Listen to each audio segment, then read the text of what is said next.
Welcome back to the Ball and Breakfast podcast. I'm Patrick Miller alongside Wayne Pua. Tonight we're going to cover a range of different topics. We're going to touch on, some hot sports documentaries that have come out recently. Kind of where they rank in, the ones we've seen over the last few years or so. We'll also touch on, some NBA news, also some Major League Baseball news as well, and that'll be our show. Just wanted to say thanks for everybody who's currently following us, who's liking any of our content, commenting in any way, subscribing is huge for us. Looks like at least on Instagram, we're north of 300 followers at this point. So just trying to build a genuine following here, and vice versa. I'd say that, we're also interested in finding, sports podcasts, sports personalities that, kind of line up with our views or maybe just are entertaining in any sense. So, hopefully you all are enjoying this. And without further ado, I'm going to kick it over to Wayne to talk about the first documentary on our list. Oh my God. So the Manti Te'o documentary on Netflix, I think it just dropped last week. But man, oh man, I think both you and I, Pat, were we were in high school, later high school or no, we were in college or just graduated, I think, because it was 2013 or something. But yeah, we were young. I think we're just looking at this Manti Te'o guy, right? And at least I remember seeing him, Notre Dame. He was from Indiana, or he played in Indiana, so we're familiar, being some Chicago people, seeing him and hearing about him. I watched a couple of his games. They were awesome. They're awesome highlights, especially senior year. I think he had 7 interceptions as a linebacker. And I think he had so much accolades coming his way. Was was in the Heisman race, and then all of a sudden, you hear grandma passed away. Also, then his girlfriend passed away, and then you hear again. I remember when on Twitter when this whole Deadspin article dropped about Manti Te'o. Having a fake girlfriend and having this whole thing being a hoax. I remember that dropped, and that was just this was one of the first instances where everybody was just going on the internet and kind of playing an internet sleuth, if you will. Everybody was developing theories, was he gay? Was he, all these things, now that, in 2022 is a little bit okay, let's relax, guys, and everything. But then it was definitely a very controversial thing for a lot of people to talk about. His draft value dropped. He was definitely projected as a first rounder and then went into the second, which, I mean, that doesn't seem like a lot of a big difference for, us normal folk where we're just thinking about draft positions. But, you're talking about potentially millions of dollars.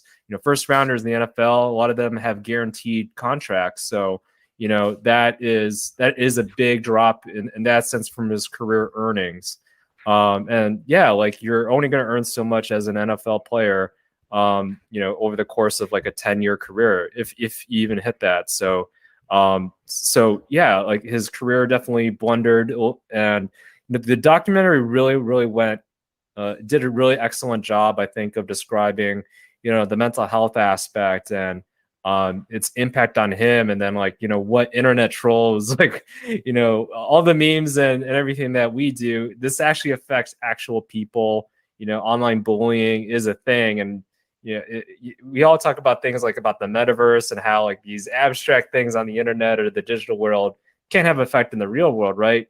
But it can, and it has in this sense. And he fell in love essentially online with a person, or at least a figure of an idea of what he would see as a mate or an ideal spouse. And it really just shows this whole idea of what real love is, but then also, yeah, this digital world, this other world that we're still trying to understand as people, I feel has an impact in our real life and our real emotions. He had anxiety. I think he said the first extreme anxiety, his first 3 years playing, and then eventually sought psychiatric help. And man, it just had a great impact on him. And that speech at the end, man, I teared up when I heard that. I felt bad for him, and I feel like, this guy, he's not a bad guy. It looks like by any measure, he's not a bad guy. Just, made a dumb decision here and everything. And he was the victim. And I think it's hard for people to realize that or say that. And Pat, yeah, would love to hear your thoughts. And yeah, well, what did you think about everything there? Yeah, completely blown away. Thought the documentary was really, really well made. Maybe one of my favorite sports docs in recent memory. I mean, just from the fact that, hearing the story when we were probably around college ourselves, I didn't really understand the full picture. I think, I wasn't as, let's say, on the beat of college sports or even following Twitter like closely in that sense to kind of understand all the ins and outs of, his grandma dying on the same day as his girlfriend, what was actually happening with this account, who was on the other end, what was really going on. I think I more or less caught it in like the, mainstream news, type scenario or the ESPN coverage of it. And it's like, when you don't get all the facts, when you don't really know what's going on, you just immediately rush to judgment and think, oh, this guy's crazy. Like this guy had a phony, online girlfriend and then I actually also thought he was in on this whole scheme. Like he was doing it to make himself look, much better, get himself into the Heisman picture talk, potentially, raise his draft stock at the time. So it's kind of like, without all those facts and in so many different cases and so many different examples in our modern day society, it's just, I think we're very quick as a society to just completely, crush somebody, cancel them, shower them with harassment, abuse, memes, all this other stuff that kind of came down on Manti. And I will say, like going through it, going piece by piece through the documentary and like hearing his story and like observing him as a human and how he actually thinks about stuff. I mean, he does come off as incredibly naive. I will say that I think his upbringing had a lot to do with that. It's not his fault.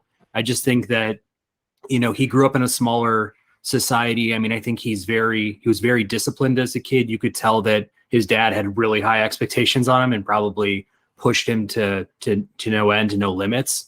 And I think in a lot of ways he was shielded. And, I don't want to go, too deep into religion type talk, but, perhaps his, devotion to his religion and, his craft of football and to his family. Like, I think in a lot of ways he had blinders on, his outlook in life. I think that, because he had all the, sorts of successes on the football field, I think that was his world completely. And, I think for a normal person, and that's hard to say, like, who is a normal person, but I would just think that over a course of 3 years, it'd be really hard to like maintain a close relationship with somebody you've never really met.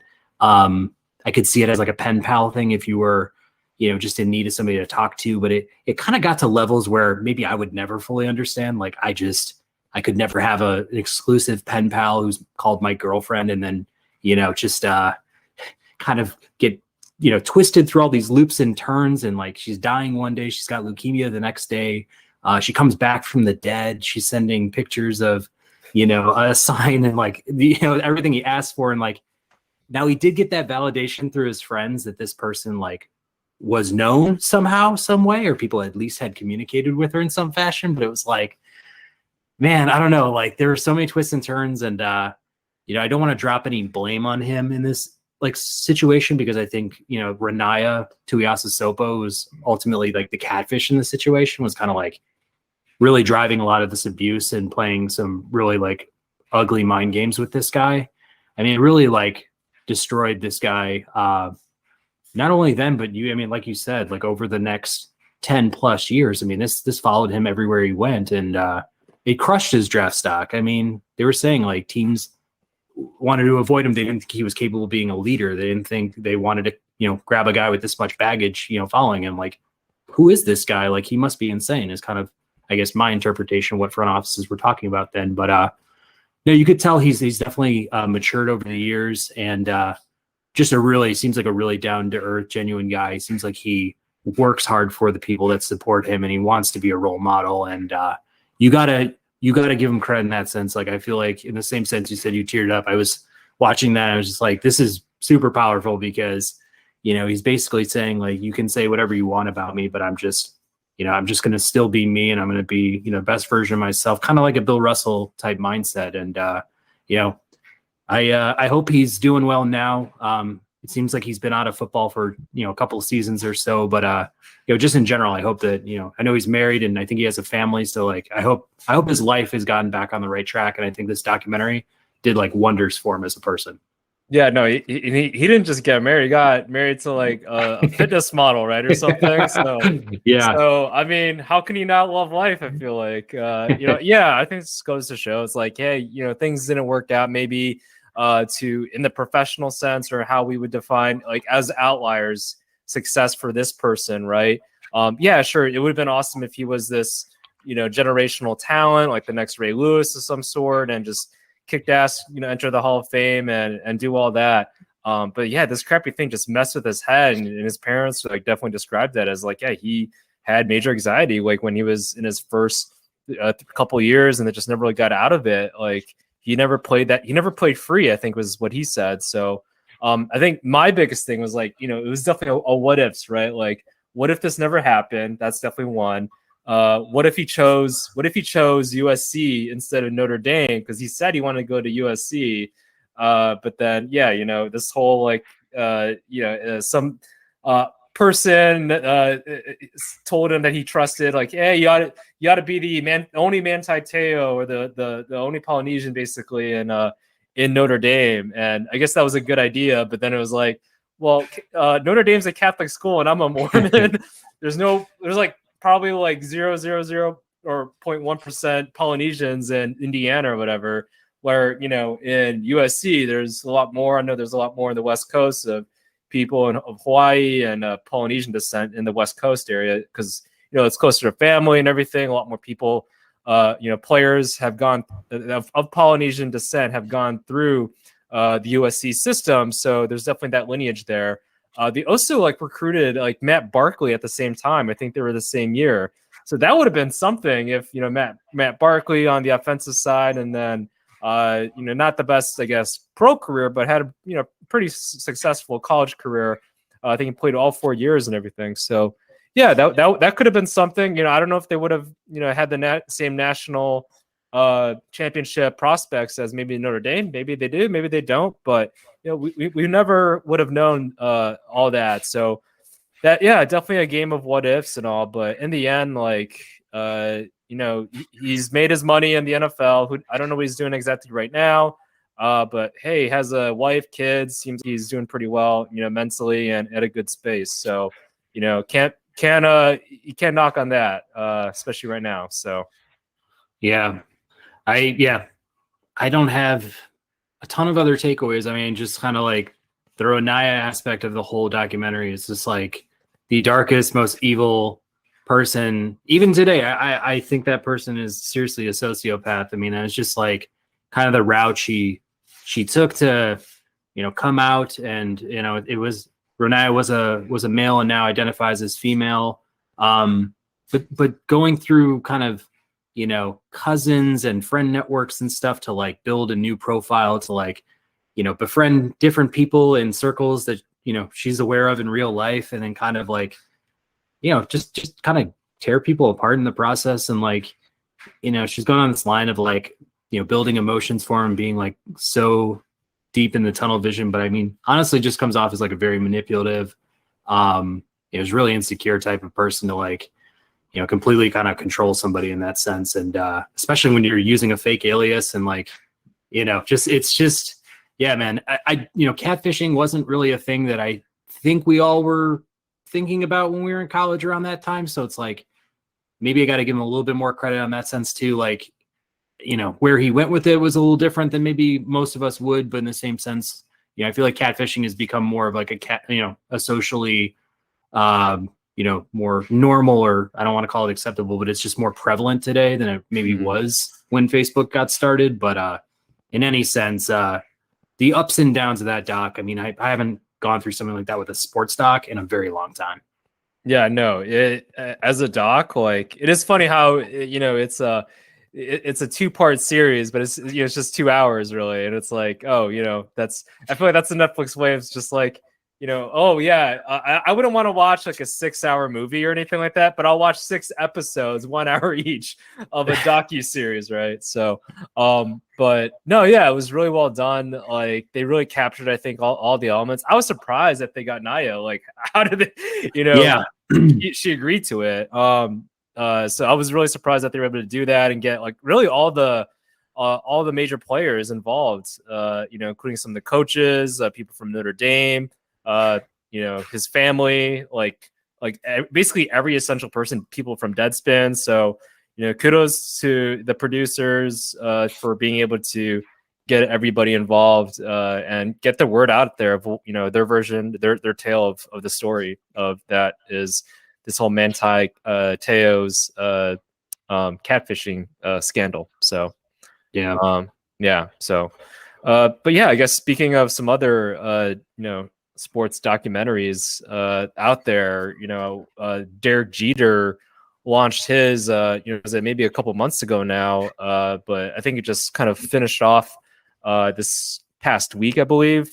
So, yeah, would love to hear, Pat, your initial thoughts of like this docuseries that Derek Jeter had. What did you think? Did you learn anything or any insightful, fun stuff that you may have gone from it? Yeah, I loved it.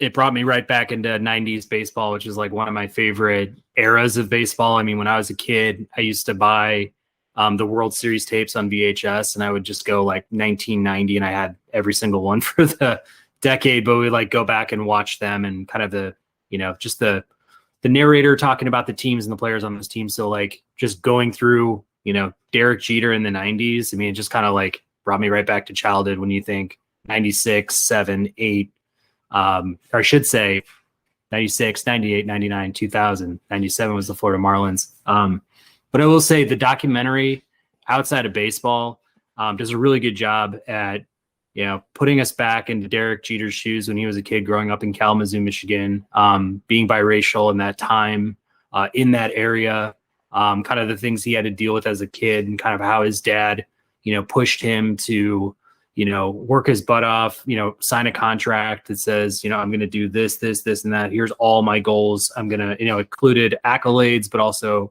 education, behavior, other things to kind of say, you need to work for everything you have. His dad would never allow him to beat him in any sort of game or any activity growing up. So I think that just taught him, if you beat me, you've earned it. And that'll push you to, work harder and get better at what your craft is. But outside of that, I just think that both of Jeter's parents just did a really great job at, instilling confidence in him, making sure that he was aware of his social situation, that he was guarded in a lot of ways just growing up. And I mean, the way he operates, I feel like I have a lot I could really relate to him and how he goes about making friends, establishing networks. What happens if somebody breaks that trust, or what happens if, a guy like A-Rod happens to say like he doesn't think that Jeter's, really a leader, not really a great player, this and that, but they're also, best friends in real life. So it's like, where do you go with that relationship, that friendship? And, I think that Jeter always did a good job of just ignoring, people that he doesn't think like added any sort of added value, benefits, or would treat him, in a way that was, built on trust and built on respect. And, appreciated Jeter, finally speaking for himself too. I mean, I feel like, what we learned from the documentary is always kind of guarded when it came to the press, especially in New York. So you didn't really know who he was like throughout his career. I mean, I always felt like I knew, the guy he was on the field, and like, maybe that was part of his aura. It's just like, that's all you got, kind of like a Tim Duncan experience. It was just like, he's just gonna win championships and play, at an elite level. And that's pretty much, that was Derek Jeter. And, with the A-Rod situation, A-Rod, if you didn't know about it, decided to maybe like critique his leadership at that time, or, try to establish himself as being the best player and kind of, making that known on paper. And it kind of just led to a lot of A-Rod's own insecurities. So Jeter was just like, didn't really say much about it. It was just kind of like, all right, man, I thought we were best buds, but I really can't trust you. So just learned a lot about, Jeter's personality in that sense.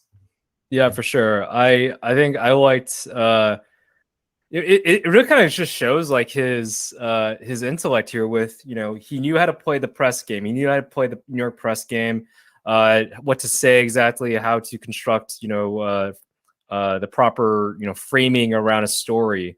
And then, yeah, he was like, to hell with it. I'm just going to start my own company, get players' words out there, in a way, kind of is like a big FU to the press. Although the press kind of like, there's always that debate of like, is he really that good? Is he really not that good or whatever? I mean, sure, his defense might've been sketchy, but the guy's like 5th all time in hits. So he's pretty damn good. Right. So, but yeah, like it really just shows like how, his intellect in the PR and press game and how to navigate those things. I think that's definitely great for, as a leader, is being able to communicate at least, with external forces as well as internal forces, right? He was able to communicate with his teammates. A lot of his teammates loved him. He's got his homeboys, Posada, Pettit, Gerald Williams, his, late friend and everything. So yeah, he was definitely well liked within the clubhouse, as well as management liked him. And then, having the press on his side too. So really knew how to play the game in that sense. And yeah, started his own company just to get stories told about players. And then, now we see that like that's kind of where the trend is now with, podcasts and the new media that I think Draymond Green likes to call it. So like where the players are the ones creating their own narratives, talking about things, writing articles, or using social media, Instagram or TikTok or YouTube to get their ideas and their thoughts on certain things that are happening out in the world. So it really Jeter in a sense was ahead of his time. I think I remember the first time when he announced the Players Tribune, I'm like, I don't know about this thing. Is this thing gonna take off? But here we are, and it's killing it. So yeah, definitely like that. I liked how it definitely portrayed him more as like a family man a little bit. I liked how I think that's one contrast in how it differentiated from the Jordan docuseries that we can definitely talk about that a little bit later, but that really showcased like his relationship with Hannah, his wife. It was pretty funny that, and I don't know if this was like all a setup, but like all his family and friends were like, they're kind of the same person. Like they have to deal with the limelight in order to like, it's part of their job, but they don't necessarily like it or enjoy it, or they're not necessarily gravitated towards, being all showy and everything. So I liked how they brought about that, and then about, kids and family. So, and I think somebody said it like on when they I think maybe in the last episode, it was like, yeah, Derek kind of lived like, as a guy, like, as good of a life as at least right now as he can. He's not even 50, right? So definitely a lot to admire in that sense, and kind of how he orchestrated his career in a way and was able to turn it into another career as, a owner of the Players Tribune, and then also a short-lived CEO of the Marlins, or partial owner of the Marlins. So we'll see what happens if he does get back into an ownership group again. I know the Angels are back on sale again, so maybe there's something there. But yeah, it's hard to beat his career with that. Yeah. And I think he did a great job with the Miami Marlins while he was there. I mean, it felt like they were heading in the right direction.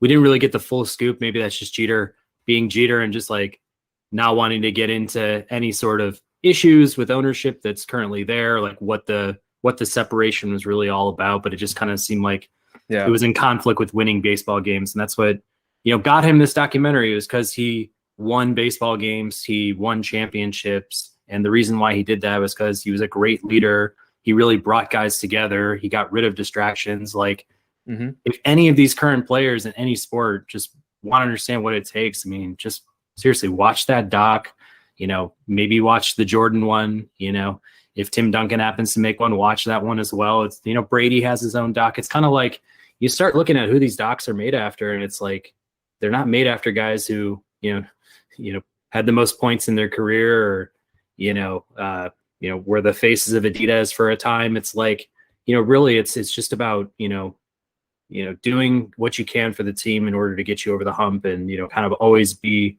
leading by example. And I just feel like that's what made Jeter great. And, everybody's going to argue about his like ranking in, the all-time greats of baseball and stuff. And some people look at his stats or whatever else and say like, okay, he's not an all-time great or whatever, but it's just like, you got to be kidding yourself because, literally, I think you even said it, like, what is he, 5th all-time in career hits? And, he's got 5 championships. Like he didn't ride any coattails for those. Like he was hitting home runs in those World Series games. He was batting over 300, getting on base, nearly at a 400, OBP type clip. It's like, this guy earned everything that he got. And, he's the face of New York for that whole period of time. And, he's beloved in that city and with that team. And that's the best team on the planet for any sport. So, yeah, I mean, truly enjoyed it. Thought they did a good job of just hitting all the high points. It ended at the right time as well. And,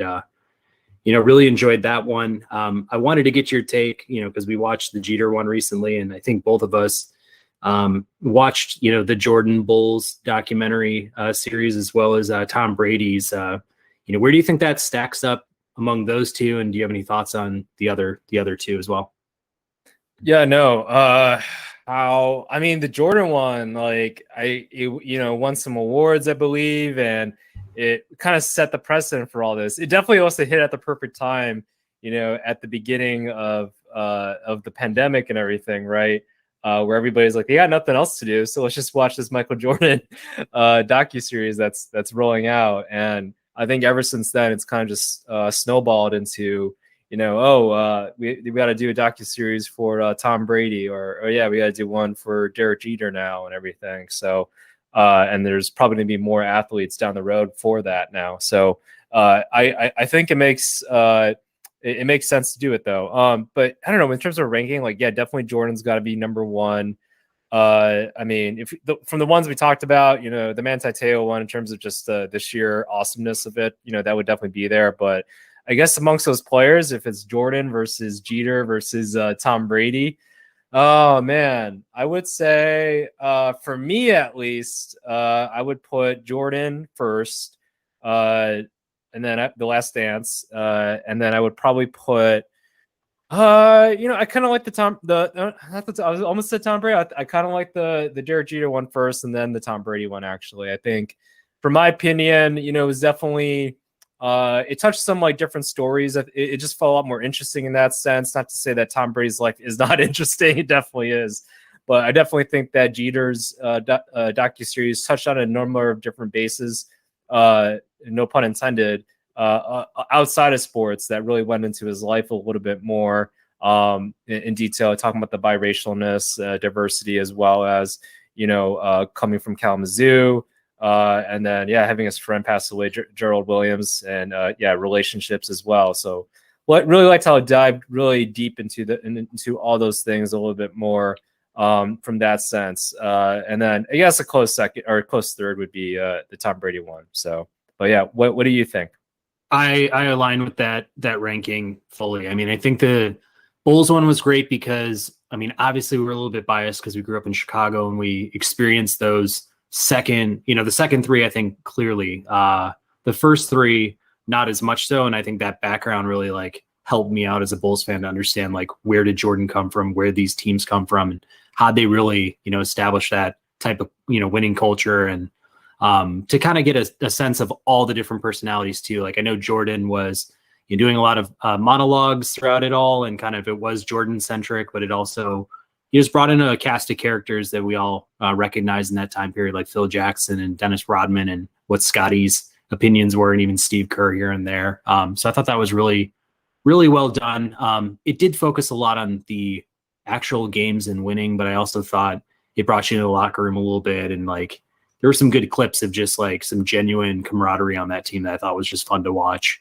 Jeter's definitely second, just because, again, like you said, I mean, talking about life a lot throughout it all. It wasn't just, what he was doing on the field with the Yankees. It was really, what was happening in the mainstream media involving Jeter throughout his run with the Yanks. And then what was his life like, dealing with racism growing up, and what is it like now, being a family man, repairing some relationships that, have maybe gone awry. I don't really think he ever committed to like being friends with A-Rod. I think that was all for show, but I think he's like, yeah, I don't really want to be his friend. But the other one is Brady. So I had a hard time with this one because really I didn't feel like I got to know Tom Brady any better watching it. And, I know they covered him at Michigan and, they did have parts with Giselle involved in it, but maybe it's just not as relatable. Like maybe it's because Tom Brady just doesn't seem as relatable as like a Derek Jeter does to me. Like he's like, he's married to like mega rich supermodel. And, it's just like, I think one thing, and this is like going to play on race a little bit, but I do think there is something to appreciate or be inspired about when you watch somebody come from like literally nothing to becoming something. And I'm not saying that Tom Brady was like a little rich kid, but I think a clear path for him to be successful was a little bit paved easier for him in that sense. I mean, not to say that he's not the greatest football player to me that I've ever seen. Like that guy's nobody's worked. He's the Derek Jeter of football. I mean, nobody's worked harder for what they've gotten than Tom Brady. So I respect him as an athlete, but I think that there is something missing in the sense of like when I watched the Brady one, I was like, this just looks like a Super Bowl highlight tape. It doesn't feel like I'm really getting to know you better. Or like I like you any more than I did. And I do like Tom Brady. It's just the doc didn't do as much for me as the others did. Yeah, and when you compare the three, right, in terms of I guess story, right? Like the biggest thing for Tom Brady was that he was a 6th-round pick. Like that's pretty much it. Was doubted, and coming out of high school was like 5th on the depth chart or whatever at Michigan, and worked his way up. So there's definitely some aspect of like, okay, struggle, right, or conflict. The rest though, it's like, okay, he started kicking ass fairly early in his career. Won a Super Bowl his 2nd year with the New England Patriots. But after that, it was pretty much streamlined. Like you kind of just like, oh, he just won a bunch of games, won a bunch of Super Bowls, won some here, lost some here. Okay. But other than that, yeah, not too much other things with regards to, I guess, his life or any type of controversy or any type of struggle apart from, kind of what happened early on in his career. So, and now 20 some odd years later, it's a different story. Like he's the GOAT and he's still playing too. I think that's the big thing. So, it's like, all right, he's still playing. I think we both picked his team to win the Super Bowl. So we're like, okay, where's the conflict? I think that's kind of the thing we're struggling with to, I guess relate or sense of like, okay, we're gonna cheer for you because you're fighting against something, right? Jeter, even though he's like a first ballot Hall of Famer, 5th in hitting, like still battling, like, oh, he's an overrated player and everything. Okay, so like things like that. I guess parts of us can like sense some sort of struggle. Maybe there's like one for I guess Tom Brady just being old, but he's really just been like been very takes care of his body and all, which great. You eat a bunch of kale. That's it's hard to grasp exactly kind of I guess what that all entails. So maybe there's a little bit of disconnect there, but I don't know. I definitely like the Jordan and Jeter one for sure though. I mean, you see Jeter dive headfirst into the stands and come out with a bloody eye, and then what do you see? Tom Brady get touched by a defensive end, and the 15-yard penalty flag goes up. It's like it gets kind of hard to like feel bad for the guy when he's standing in a pocket. He's got world-class trainer, world-class cook probably at home, just keeping his body nice and healthy to throw darts. Like I don't know. Yeah, it's the game's a little different. Yeah. Well, he gets hurt for a year, right? And then what happens? They completely change the rules in favor of the quarterback, and now he's playing, his mid-40s now. So it's like, okay, the entire league is basically, really just subjugated itself to quarterbacks now. Like partially towards because of that whole Brady injury way back then. So. At least we started to see more of the rules like going towards like not hitting the quarterback late, and then referees just calling like, whoa, is that really a late hit type of thing? So there's a lot towards, I guess, with regards to how Brady got treated from other people and us or whatever versus how Jeter got treated in that sense. And then obviously Jordan's story is just really interesting and fascinating with all the parties involved there. So yeah. But Well, outside of those documentary series, I think the one that we're keeping up with right now is this Lakers one, kind of bringing us back to Showtime era, talking probably from 1979 on with the Lakers and the Bus family. But what have you thought so far of that one, Wayne? Yeah, I mean, it's okay right now, I guess. I think for me at least, there's actually, I don't want to say it's like a more interesting one, even though it's a dramatization. I think it's actually on was it Showtime or HBO? I remember watching it, and I found that that one a little bit more interesting actually. Yeah, there's this Winning Time, the rise of the Lakers dynasty. It's a TV show. So far, it's only been 3 episodes into the actual Laker documentary. It's on HBO. But yeah, like that one actually has John C. Reilly from our alma mater, DePaul. Shout out to the Blue Demons, as well as Adrian Brody, Jason Clark, some familiar faces and names out there. Definitely a dramatization, but I've gotten some insights that I've already picked up from the actual the actual docuseries that's airing right now. It's just in a lot more entertaining way. So I haven't gotten too much from it, and it's like, okay, it's nice to get to hear from Jeannie Buss. Maybe it's just one of those, the timing might have been a little bit off with regards to having this HBO series to having this actual docu-series with the actual Laker family basically all involved there. So maybe there's a part of the timing that I have just a hard time getting interested into this docu-series. But so far, not too impressed at the moment. But who knows? Maybe there's something that'll come about, especially once it hits the Kobe years. So, but yeah, what do you think? I'm watching it, but I'm not into it. I have to give it a little bit more time, but I'm still watching. So I'm being patient. I think, like I said, for Brady, it's just one of those situations where it's hard for me to be inspired by, this rich real estate mogul talking about his struggles, owning a team and going on millions of dates with models and stuff and keeping a weird scrapbook. And then it's ultimately going to play out into this whole Bus family fiasco. It kind of sounds like a Succession type,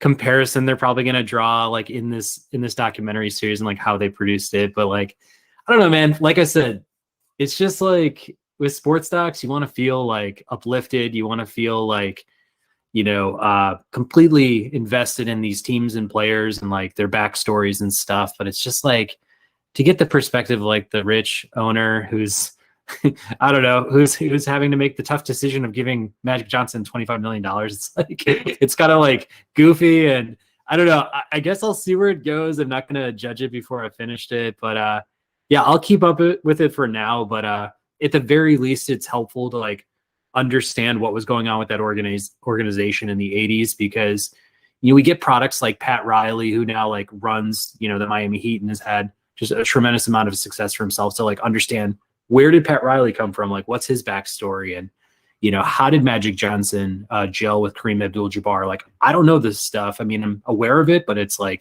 it's now good to get that perspective, even if I don't think the Bus story is all that interesting. Yeah, no, definitely kudos to all that. And yeah, besides the whole sex scandals and all that fun stuff for the Lakers, I think one thing, maybe it doesn't get discussed as much is this whole Jerry West thing when, he was, I guess, the coach and then became the GM. And then it was he's kind of the coach, but not really. I found that whole thing pretty interesting. And yeah, now Jerry West is seen as the smartest NBA executive ever, setting up these teams, laid the groundwork for, the Lakers and where they were for the Kobe and Shaq years, and then laying the work for the Grizzlies when they were making those runs to the playoffs, coming from nothing. And then also, now he's, I think he's a consultant for the Clippers, I believe. So really interesting to see his career arc going from, this coach to more of a GM and kind of a backroom executive, and just being really smart in that sense. it's funny that in that HBO series I was talking about before, he's like this, alcoholic womanizer type of like person who just hates everything. And like Jerry West in real life is like, I'm like nothing like that. Like that's like a terrible representation. So definitely go watch the HBO version. I think that's definitely the more entertaining, at least, or whatever, through all these things. But definitely not as into it as I guess the other ones at the moment. So yeah, for sure. Well, sticking on NBA, moving off of documentary series, our boy Dennis Rodman, who actually was in the Jordan documentary, he was a pretty big character in that documentary series. But I guess Dennis Rodman's on his way to Russia to free Brittney Griner. What do you make of this whole situation? I think somebody has to put Dennis Rodman as the new Secretary of State, right? Like that would be amazing. Like he's good. He has good relations in North Korea, apparently. Apparently has good relations in Russia. Who do we have problems with? Both those countries at the moment. So, this guy's got to like, they have to have the next documentary go for Dennis Rodman. I feel like he's got the most interesting life. Apparently, he's like lived the most interesting man type of life, right? Like, married Carmen Electra, had, I guess, sexcapades with Madonna or whatever, like, and then won NBA championships with Michael Jordan, Chicago Bulls, and like all these crazy things. And then what's he doing on his retirement off days? Like, diplomacy, like, it's just nuts and crazy. But if he's able to get Brittney Griner back home from Russia, that would be just nuts. And he ought to get like the Presidential Medal of Freedom, and that would be the most hysterical thing by far. So, yeah. I mean, no diplomat has ever come out of the Department of State that's as effective or, risk-taking as Dennis Rodman. I feel like, however he's able to conjure up relationships with these people, like, I'm sure it's very baseless. I mean, I'm sure it's like, hey, I remember you from the Bulls and your crazy color, hair that you'd like kind of roll out every single week. Like you have a new style all the time. And yeah, I do remember you. You were quite the character, and maybe I'll be more popular if I associate myself with you. I feel like that's definitely where like Kim Jong Un was coming from, and Kim Jong Il. I think like just in terms of their association with Dennis and like their fandom of him. But this whole Putin thing, like who knows? Like, I mean, maybe he's a basketball fan. Like, I don't know if that's been confirmed, but I'm sure he like probably gets off on Dennis Rodman coming out to personally talk to him to free Brittney. I don't know what it's gonna do. Like, I don't know. I haven't read up enough on this situation to be like, yeah, that's the silver bullet that's gonna get her out of jail. But it's worth a shot. I mean, I think like it's worth a shot. Hopefully, he comes back okay, like he has from North Korea. Hopefully. He's bringing Brittney with him. But yeah, that whole situation, at least the last time I heard, it was turning into an arms dealer for Griner in this trade package. And I'm not sure it's been accepted, but we need to wrap this up, that whole situation specifically, and just kind of end some of this nonsense. Yeah, and if it takes Dennis Rodman to get that rebound of getting Brittney Griner back, like, hey, what's the worst that can happen? I don't know. We'll see. Yeah. But I was funny. I was like he got approval, I think was the key thing. Like, who approved it? Who was like, this is a good idea. Let's do this. Like, I mean, hey, granted, he's got on his resume, diplomatic relations to North Korea, so that's better than a lot of people, I guess. So yeah, we'll see what happens here. But this guy is living the most interesting life, man, by far. So yeah. No, that Department of State should definitely ring him up and give him a title as soon as possible. I think he'd be great for this administration. Yeah, for sure. But and then I know I guess switching to baseball, there's this news, fresh news with Fernando Tatis Jr., the former White Sox prospect way back then for Jake Peavy, right? But got suspended for 80 games for some, I guess, banned substances or PEDs. Pat, want to hear what are your thoughts on Fernando Tatis, about the suspension, about everything, kind of what he's been going through right now, and how does this, you think, affect the Padres?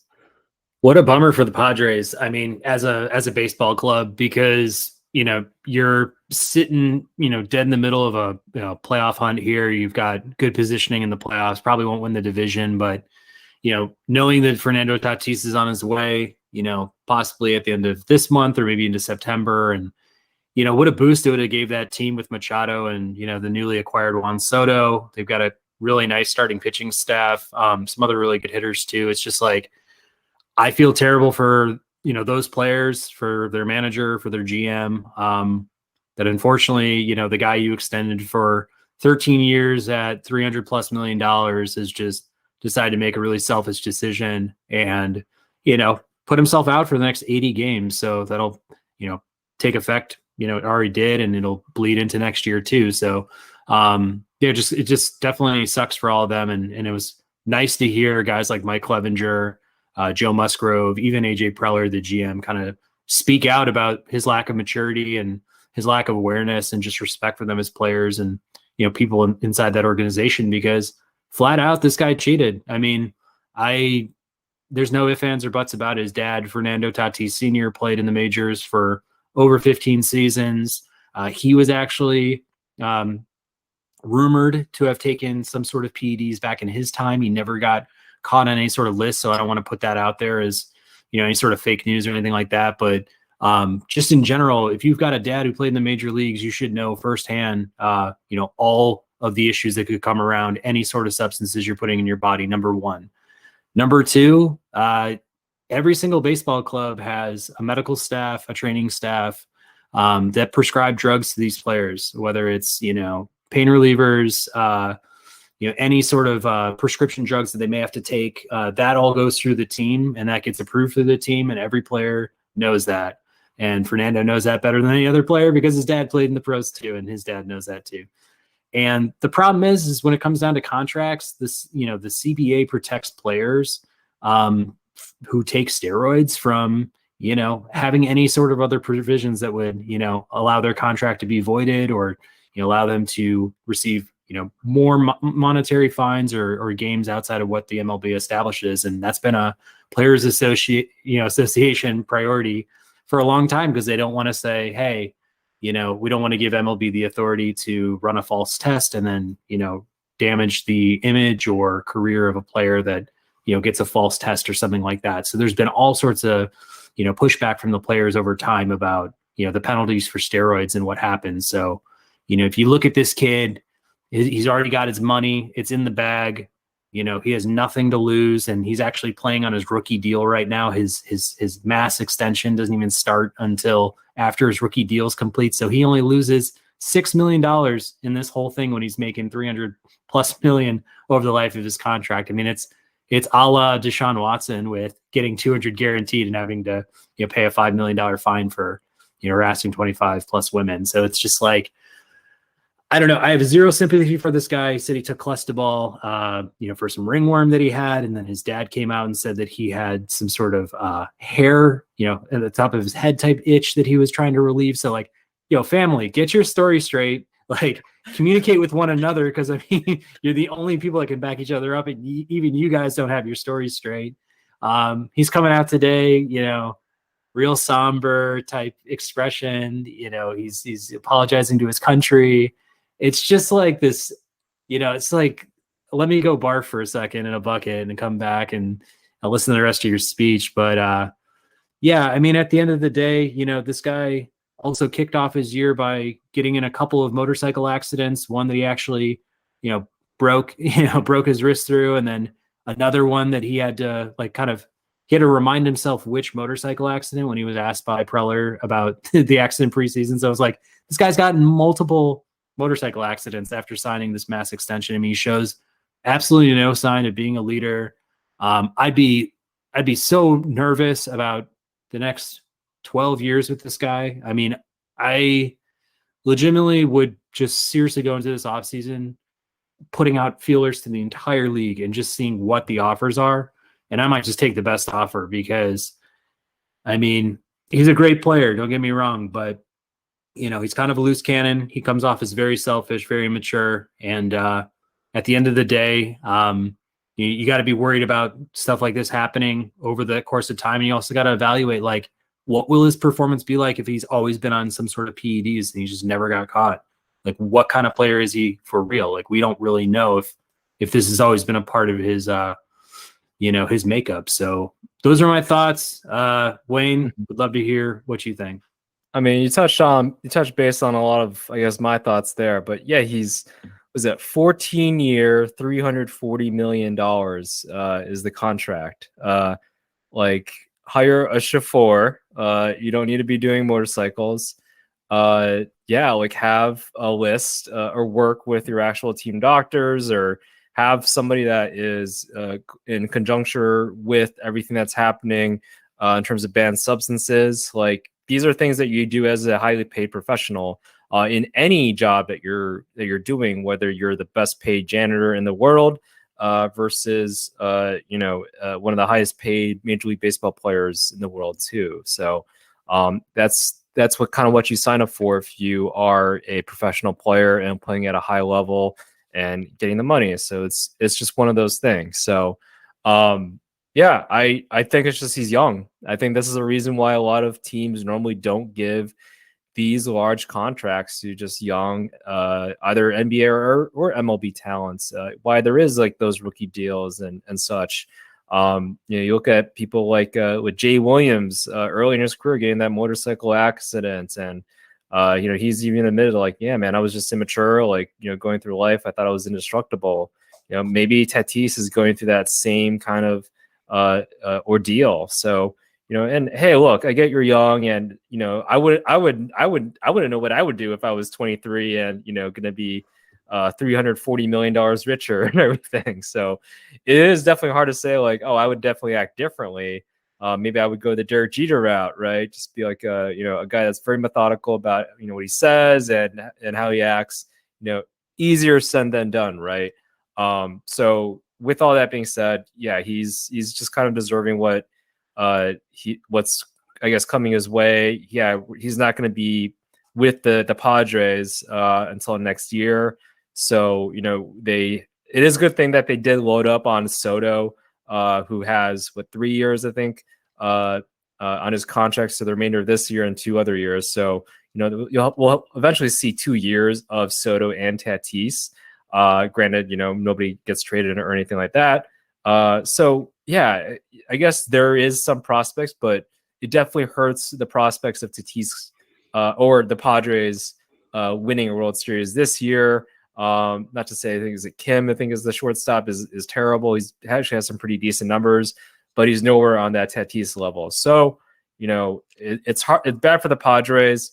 Who knows? Maybe he does have a come to Jesus moment, and gets a chauffeur and coordinates his training staff on substances he can use, and this is a moment for him to kind of recollect or get his life together with regards to all those things that I guess we discussed. So, but if that's not the case, then it's kind of like the whole Kyler Murray thing with was it they had a clause in his contract to watch film, apparently.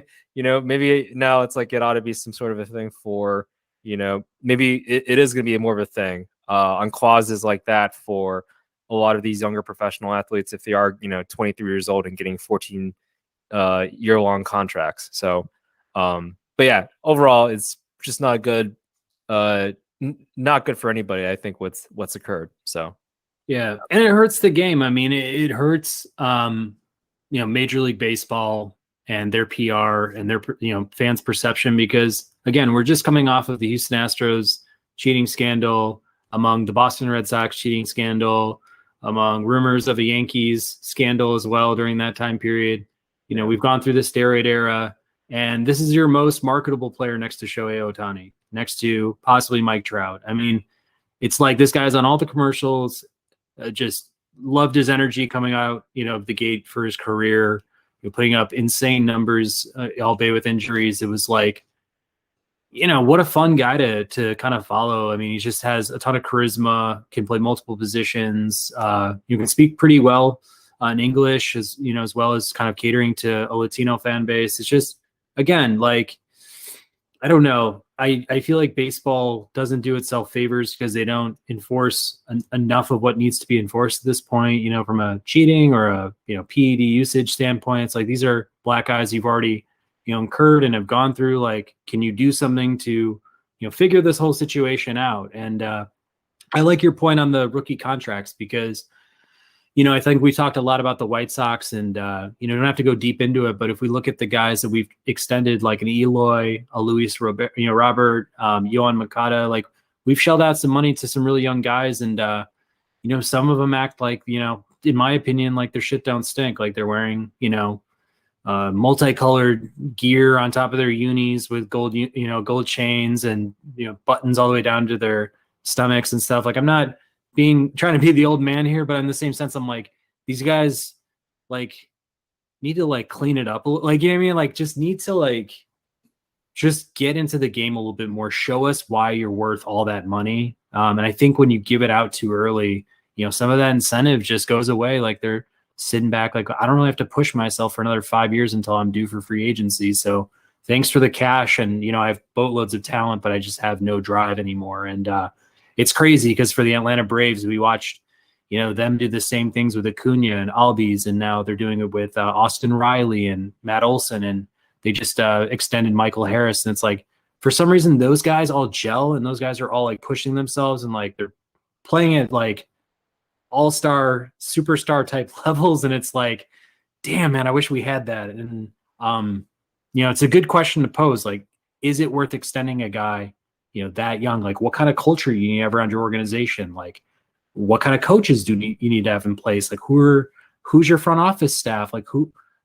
are there other layers to what the Braves do versus the White Sox versus the Padres? And like, they're all good questions, but yeah, I'm just disappointed that this again has happened. And it feels like the door is open for more of this to happen as long as these contracts are all guaranteed and these guys can just sit in the hole and use PEDs and, lose a couple mil here and there on their multi-$100 million contracts. And it's like, okay, well, I'm getting a lot of attention when I do put up my numbers and you guys don't catch me. Yeah, no, I like how you brought the White Sox in it for sure. Cause I think you got to look at leadership, who's running the places here, whether it's the manager, or goes higher up from there, the hitting coaches, for whatever reason, like there's definitely all this talk about like, how much does La Russa contribute to the White Sox failure here, right? Whether it's these decisions on keeping players in or out or any adjustments like that versus also like, does he own the clubhouse or is he like, is he contributing positively in the clubhouse? Is he keeping these guys accountable and making sure that they're, being disciplined in that sense? Because like, usually when you have a performance of like, with Moncada, like he was like betting like under 200 for a lot of the season, definitely had some injuries here and there, but like, come on, like he's supposed to be one of our best players. So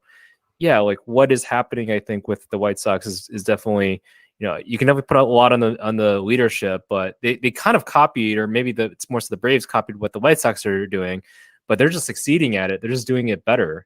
So, and I think a lot of that has to do with the culture that they're building around with these players. So, yeah, I think there's got to be some, I think for any organization to strive or win, kind of having somebody to, keep people in check, if you will, where, yeah, you can have fun. You can, like you look at Phil Jackson, what he did with the Bulls, like, he had somebody like Rodman, and then obviously like, yeah, someone as bigger, larger than life with Michael Jordan, had all these people and all these personas and all these egos, but was able to navigate all that, be like, okay, guys, let's focus. Let's, he had his Zen type of techniques, for people just to, I guess, ease down. So they feel like they didn't have to like do anything too crazy that would jeopardize the team. So, yeah, like I think that's, what the White Sox need. maybe that's I don't know too much about the Braves manager, their management, but maybe they do have some sort of like structure in place there to keep some of the younger people in check and more discipline in that sense, and having that more nurturing type of atmosphere. So yeah, it's hard to say. It's hard to say what Tatis is doing. I don't know the management there, how they're treating this whole situation, but it sounds like there's a lot of disappointment. So I'm glad there's a lot of that. It's like that. This is not acceptable, man. Like, we need you, and you're letting everybody down. So at least I think I'm thankful for that. And yeah, hopefully I think for Tatis and for baseball's sake that he does come back and has his head on straight. So. Yeah. I'll plug David Sampson of Nothing Personal with CBS Sports. He did a great job of covering his views on the Fernando Tatis situation. If you're out there and you want to listen to kind of insights from a guy who used to be a president of a baseball organization, he was that for the Miami Marlins. He was a GM for the Montreal Expos.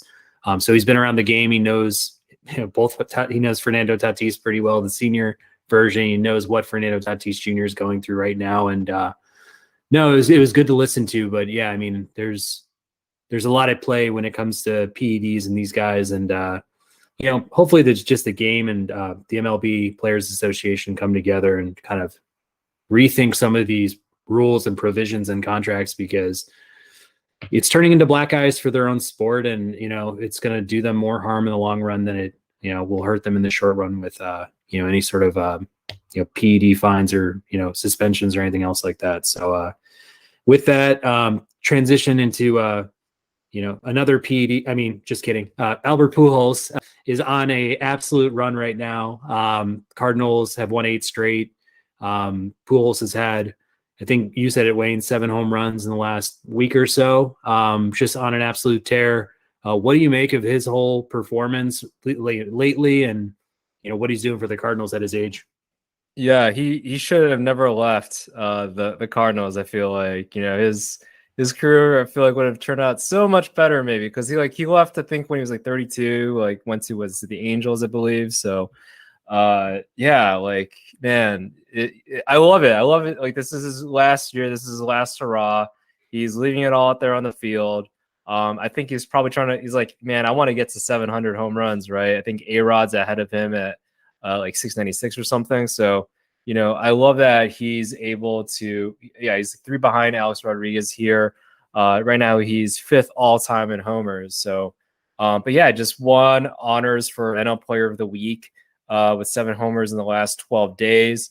And his OPS is the highest it's been since he was with the Cardinals last, actually, in 2011. So it's like, wow, what a year he's having. I love it. 42 years old last year, one of the best hitters baseball has ever seen. If you remember him, when he was in his 20s in the Cardinals, he was unstoppable, for any of the young bucks listening here. So, like, most feared batter, he had a quick bat and then powerful swing all at once, and had one of the best rookie seasons as well. So again, love Albert, love what he's been able to do with the game. Class act from, as far as I'm concerned. I don't think there's been any type of controversies really surrounding him. But World Series winner, definitely going to be a first ballot Hall of Famer. So love what I'm seeing out of Pujols. It's kind of the contrast, I think, at least right now, with this whole Tatis situation, right? So where he was definitely loyal to the Cardinals up until I think his last years with them. Just I think he just wanted to get a little bit more money and see a little bit more sunshine, live on the coast a little bit, live life a little bit. So can't knock a guy for that. So, but yeah, love Albert. Wish him a nice retirement. Who knows what happens in the postseason? That would be something. I think we talked about how the Cardinals have a couple of the best players in WAR, right? With Arenado and Goldschmidt. So great that they are achieving a lot this season. And yeah, the Cardinals are a great organization, just one of the best baseball organizations. So really awesome that they're able to have someone like Albert finish his career off with them. So But yeah, what are your thoughts, Pat, on this whole Pujols resurgence? It's cool. It's cool, especially at 42 years old. Hopefully, I mean, I know it's kind of making references to PED. That's not anything that he's been, I think, on paper as being found to have in his system. Hopefully, that has nothing to do with this because that would be an absolute tragedy. But I won't go there. I'll enjoy this run. Really cool to see a guy his age go out there hitting a ton of home runs, putting a team into the playoffs pretty much on his back. And, his numbers play for an everyday major league player at his age. Like, it's not just that he has this run of home runs. He's been 277 with a 350 OBP, like you said, highest OPS since 2011. Just thinking back to Albert, like coming up and just being a man, like immediately, off the bat, 130 RBIs, 30, 7 home runs. It's just like at 21. And then even in those days, he was playing left field, right field, third base, first base. It was like, this guy could do it all. And I just was kind of in awe of like, where's this guy come from? Like, who is he? Like, how is this possible? Just a kind of an A-Rod type start to his career in a lot of ways, Ken Griffey Jr. even. So Pujols will definitely go down as one of the best hitters, especially right-hand hitters of all time.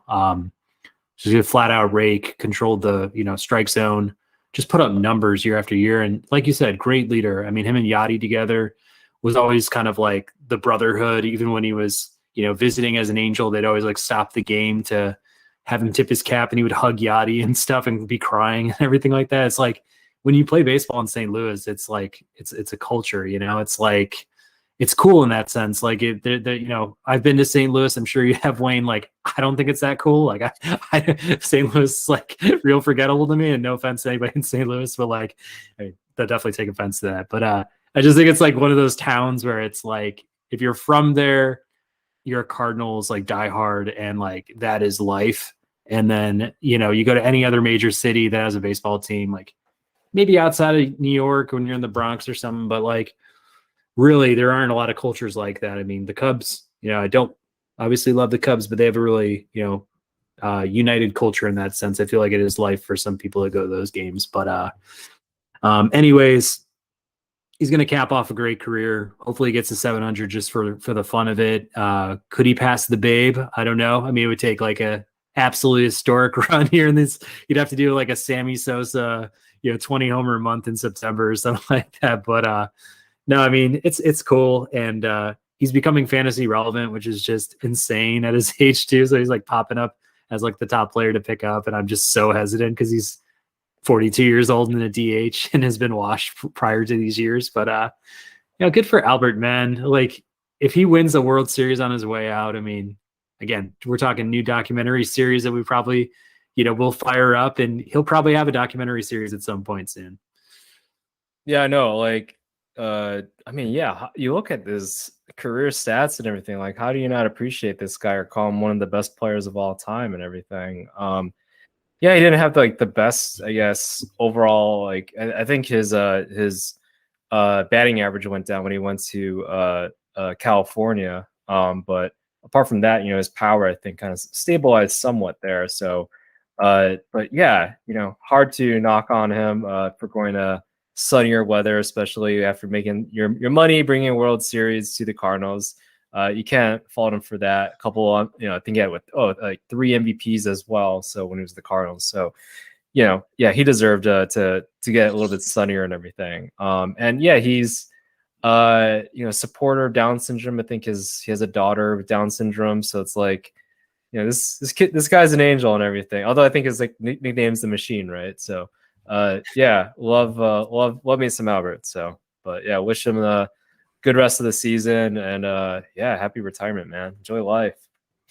For sure. With that, I think that kind of is a wrap on our episode for today. Wayne, do you have any last thoughts about any of the topics or sports overall right now? Not too much on sports, but there's a lot of, I guess, controversy over the Finnish prime minister. I don't know if you've ever seen that, but apparently there's like some videos of her dancing, and she's a nice looking prime minister, I'll say. But I'm like, if she gets the job done, good for her. She can dance, like it's totally fine. But anyways, that's my closing thoughts on maybe we'll send Dennis Rodman over there to stabilize things. I don't know, but yeah, there's a lot worse things for a prime minister to do than dance. So yeah, I'm with you. Let her dance. Let her do her thing. Let's not judge. People are judging Manti Te'o until he put together this great documentary series. So everybody deserves a second chance or a chance to be themselves. I actually had only one other parting thought. Wendy's is going big on breakfast right now and decided to launch these French toast sticks. I mean, they looked pretty damn good from the commercials. I don't know if you checked this out at all. But I did need to know, Wayne, I've never asked you, what is your favorite fast food restaurant? And would you ever get down with some Wendy's breakfast? I would definitely get down for Wendy's breakfast. I live close to McDonald's, though, like not close to Wendy's. I don't like is Popeyes considered fast food? Maybe dude, bit. I'm so on Popeyes. That's like seriously, that's my favorite. Yeah. Okay. Like, all right, cool. I'm glid you said. Go ahead. I don't want to cut you off. I just get excited. I mean, that's it. I just said Popeyes is my favorite. Like that's no explanation other than I love the biscuits. I love their style of chicken a little bit better than KFC. Yeah, I'm not gonna knock on KFC for that, but if there's like one on one corner, the other one on the other quarter, I'm gonna go to Popeyes 100%. So yeah, it's the whole package, right? It's like when you go through that menu, like you're not gonna get anything. There's no bad choices. You know what I mean? Like you're gonna get the mashed potatoes, or you're gonna get the new mac and cheese, or they're gonna bring these like really well seasoned fries, or you got a biscuit on the side, or 2 or 3. And then you have chicken in so many ways. You can get bone-in, you can get the tenders, you can get the fast food leading, chicken sandwich. I mean, it pretty much blew every other competitor out of the water that ever tried to make a chicken sandwich or has since that point. So, anyways, I saw those French toast sticks. They remind me of when I was a kid and grab them in these big bags in the grocery store. I was like, damn, man, do I have to give Wendy's a second look? Like, I'm not a big Wendy's dude, but I'm like, they're really pushing breakfast right now. Like, they're pulling out all the stops. Wendy's Twitter too is like the best thing ever. They're just hysterical. Like, I don't know if they like hired like Dave Chappelle to do it, like some sort of person like is really good at jokes. But shout out to whoever's handling Wendy's social. They're doing an excellent job on just ripping everybody. So yeah. And Reggie Bush, like he lost his Heisman, but now he's like the face of Wendy's. So like, I don't know, Heisman, free face Wendy's. Wendy's, yeah. I mean, give it to Reggie Bush, man. He's there early in the morning. He's being supportive of the morning crew there and getting his fix of biscuits. But I'm yet to try Wendy's breakfast, but I'm getting more and more tempted by each new commercial that I see from them. So cheers to Wendy's. Cheers to Wendy's. Yeah. Now I'm hungry. So yeah.